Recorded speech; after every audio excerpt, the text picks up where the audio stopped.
Good afternoon and a warm welcome to everyone. And have ourselves another game here today, and we have Eastern Aros, 87 from Sweden.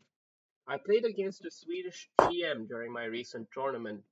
Forgot his name, but he's like the number two GM in Sweden or something. And yeah, I asked him for a bit of advice. He crucified me. Our King's Indian Defense game totally crucified me. And well, in terms of suggestions, he had suggested to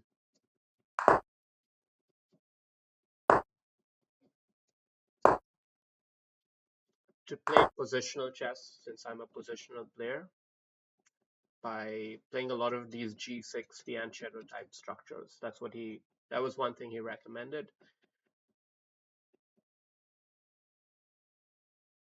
Honestly, I just don't know what to do right now though. What do I do here?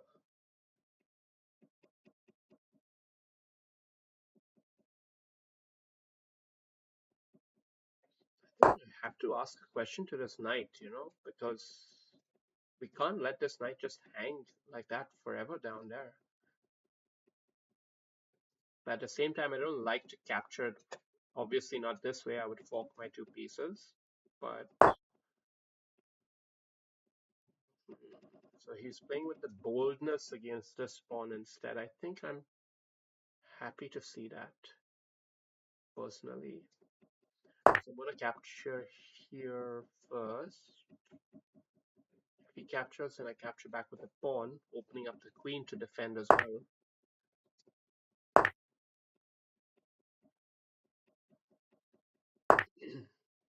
Pretty much now I could take right away like this and preserve the bishop. That seems the most correct thing to do. Yeah, let's do that.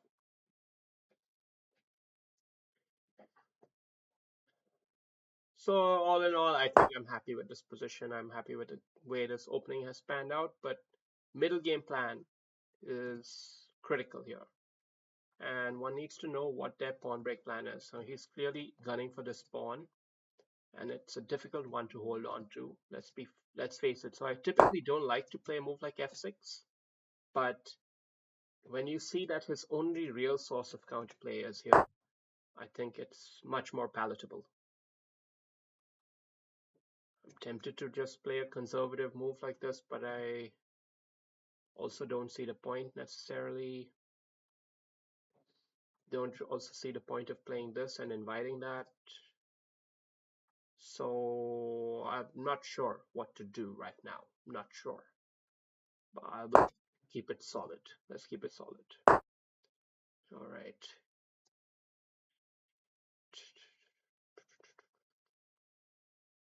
Yeah. Let's try to hold this pawn. This pawn is the potential weakness in this whole position. So we're just going to get a little bit of maneuvering here to ensure that everything is safe, solid. And now there's a chance for a capture. There's a chance that he might bite.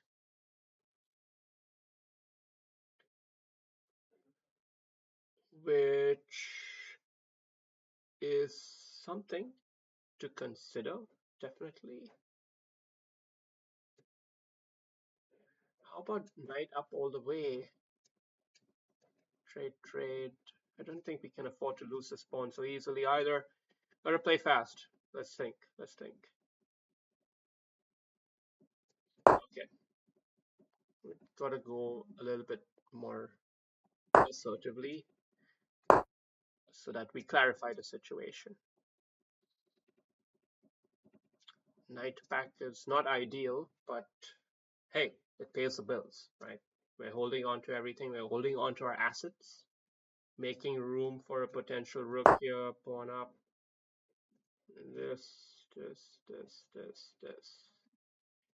I think we gotta ask him, what do you want to do, Sonny boy? You're coming all the way here trying to be a big shot, right? You want to be a big shot? Show me what you got. Show me what you got. Or on your bike. On your bike. Yeah. I send many people on their bikes in New York. There's this one guy. He was kind of like the joke of the group, I guess, and he enjoyed playing the joke. He was like this probably 1600 level player who just loved to play with all the big boys. And we would always give him a little rollicking around here and there, and he enjoyed it. He enjoyed being schooled. Some people do enjoy that.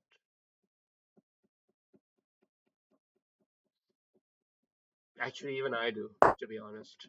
I enjoy being schooled by someone worthy, not just by any pimp. Santiago. No, what's his name? Tatalia. Tatalia's a pimp. Okay, it's getting a little bit complicated and I have very little time left, so I have to initiate a new protocol and shit, that's a good move. Fuck. Fuck me. Well done. Well done, mate. He is +2 in the position with a solid idea. Don't know what can be done about this, to be honest. Maybe here the best move is to just resign. Who are you kidding, man? Who are you kidding? We don't do that on this program. No, we do. We definitely do. When it's called for, we definitely do. This might be one of those times. But we're gonna keep the fight on because this knight might just be slightly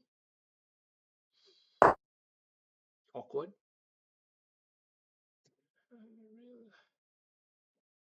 Try to preserve this rook somehow. This is not a fun move to play.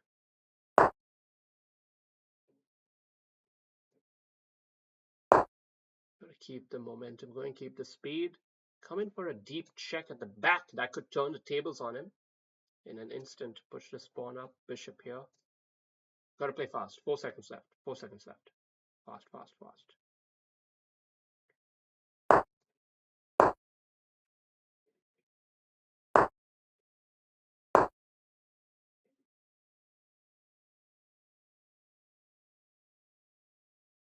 Don't really have anything real though.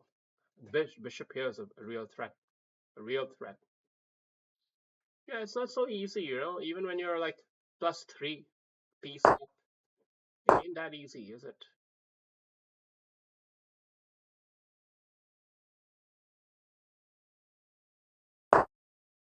Let's make it complicated.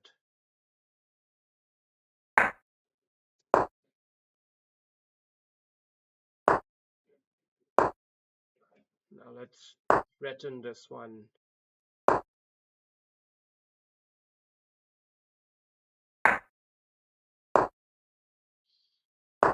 Rook check down the back, bishop check down the middle, all coming in, the pieces coming in, everything's shaking. What are we gonna do? Bishop check for the win here. Not a win, not a win, but it's material. We're keeping the fight alive. That's all we're gonna try to do. Keep the fight alive. Take some pawns, push some pawns. He's trying to go for a glory mate. Let him go for the glory mate. We also have our own plans here, my. We got our own plans. I have my own plans for my future. Like what? Go to college and get stupid? Big zinger here, big zinger here. Totally turning the tables on Sunny Boy, and oh, he's got a big knight there. Okay, have to massage this fella. Let's give him a check here. I don't know. Okay, we gotta take that off. We had to take that off. Now, now we lay him down to sleep, right? What else can he do here? Let's just keep it on a dark square for now.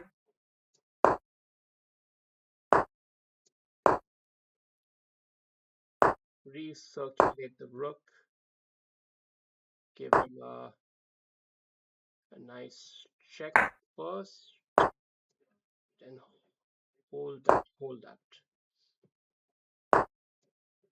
Okay, his king getting into good position here. That's good for him, good for him. Just deliver a check and another check. Step out the line. Step out the line here. If he wants to give us a check, he can. Now we push him forward. This is devastating. This is devastating. Can still defend it, but only just. Not easily. Just come in from the back. This is too much pressure now. Alright, good game. It shows you the importance of staying in the fight. You know, never give up, never say die kind of attitude. It's a chess game. It's a blitz chess game. If you make it complicated enough, shit can work out in your favor.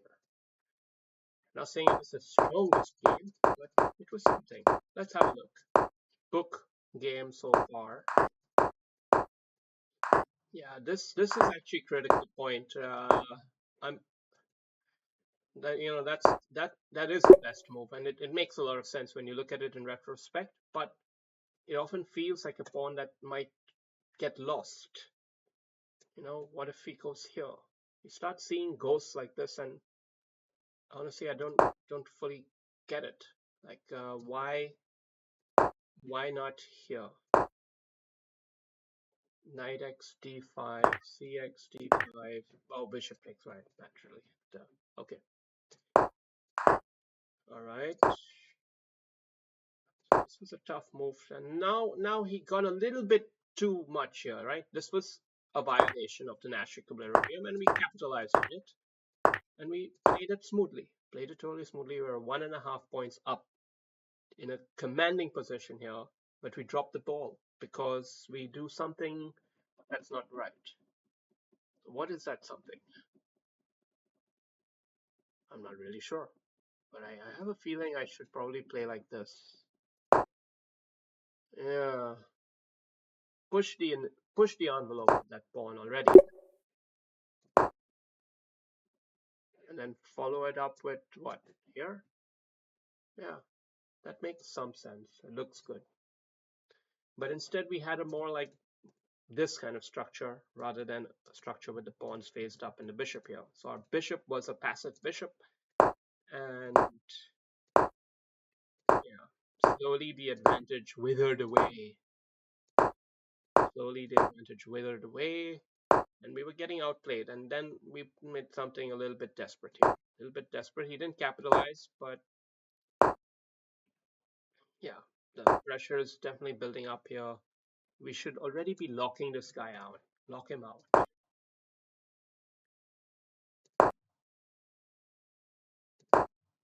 And then he gets a great move here with this bishop diagonal. Yeah. So now the tables have well and truly turned, and his knight comes in beautifully. Uh, Capturing with check and king in here was probably the better move. Yeah, because here the pressure on this pawn grew too much, and that knight was powerful knight.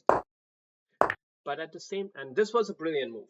Hats off to our opponent. He played excellent to do this combination. I didn't even see it coming, and had everything going for him. Literally everything going for him. All he needed to do was keep it simple somewhere, but he let it be a bit complicated with the knight, and that gave us something to try for, to hustle him with. There wasn't really anything there, but we just played, you know, and he's still way ahead in the position, and I even blundered here. It's mate in 5. This was a blunder. I should have definitely kept this solid here so that the knight doesn't get a lovely square. But I lost another piece, so I'm 2 pieces down now. 2 pieces down, but we still managed to get one back. So only 1 piece down. Still, a piece down is a piece down, is a lot. But when you're down in the game, what do? You just try to get what you got. I got these two pawns. If I win this guy, maybe I can put some pressure down here. So just attack for what you do have. Let him try for the glory mate, which ain't gonna come. Instead, we get a lot of time, and now he's lost his eye on the main thing. He's lost a critical knight here, and now the momentum has shifted completely. It's an even game, totally even position, but a difficult game for white to play because I can always sack this bishop for the pawn, and I've got two connected passes.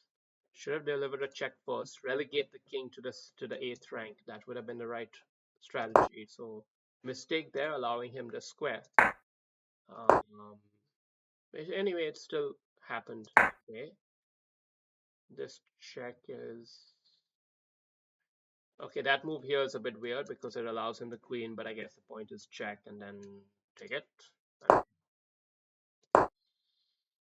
Yeah, I'll just try to keep it simple. When you don't have much time left, just try to make sure you keep your eye on the most important thing, which is this trade.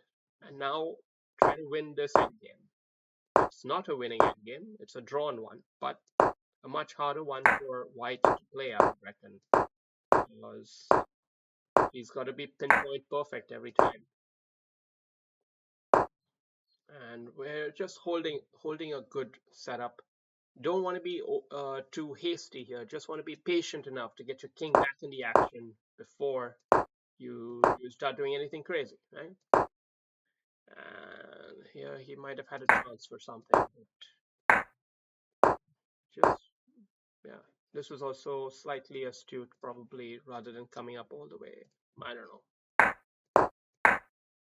Now we have our chance. We have a chance, and he just fumbles it. He fumbles the ball here. He doesn't. The pressure of going here and allowing this to happen was too much on him. It seems like he didn't like that. What he should have done, see the follow-up check. Should have just kept it simple like this. And because his rook was already in prime position to win that pawn. But of course it's a time blitz game, so now his rook went off the file, he lost the pawn, and now his rook is not in position to win this pawn. I mean, he can still defend that one, but we still got this deep passer here, so he's forever under pressure, and then he gives up. All right, good game.